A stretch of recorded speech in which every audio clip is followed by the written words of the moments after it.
बोलो बोलो शंकर भगवान की।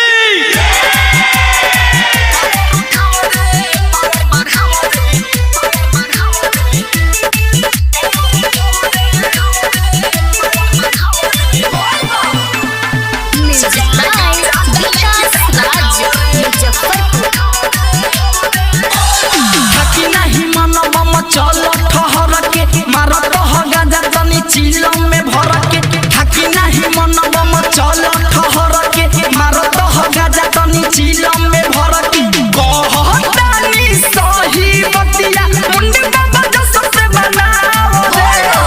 कावर उठावा रे पावर बढ़ावा रे चिलम में गाजा डाल के धना गावा रे कावर उठावा रे पावर बढ़ावा रे चिलम में गाजा डाल के धना गावा रे।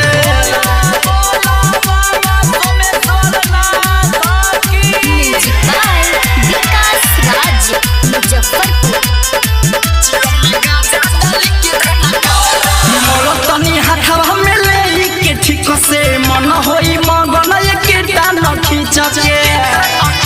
अरे सुन मोल तनी हाथवा में ले के ठीक से मन होई मगन एकेटा नखीचा के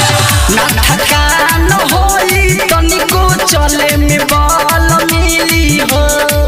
ए हो बम बड़ी नु मस्ती में पूरा रहिया हिली हो बढ़िए नरदी बुटी बान फरजी बलबम के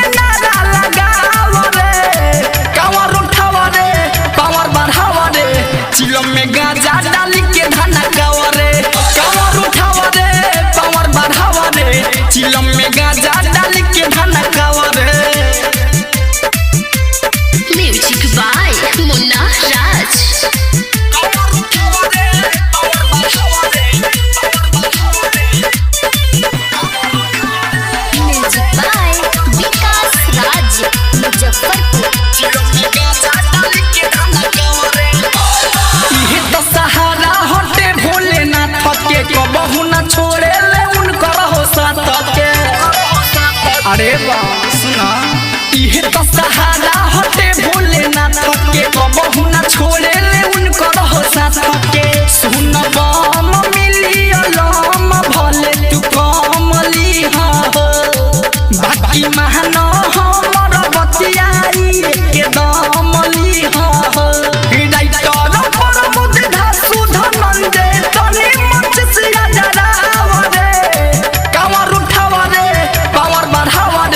चिलम में गाजा डाल के धना गावा रे कावर उठावा रे पावर बढ़ावा रे चिलम में गाजा डाल के धना गावा रे कहतानी सही बतिया मुंडी बाबा जस से बनाओ रे कावर उठावा रे पावर बढ़ावा रे चिलम में गाजा डाल के धना गावा रे कावर उठावा रे पावर बढ़ावा रे चिलम में गाजा डाल के धना गावा रे।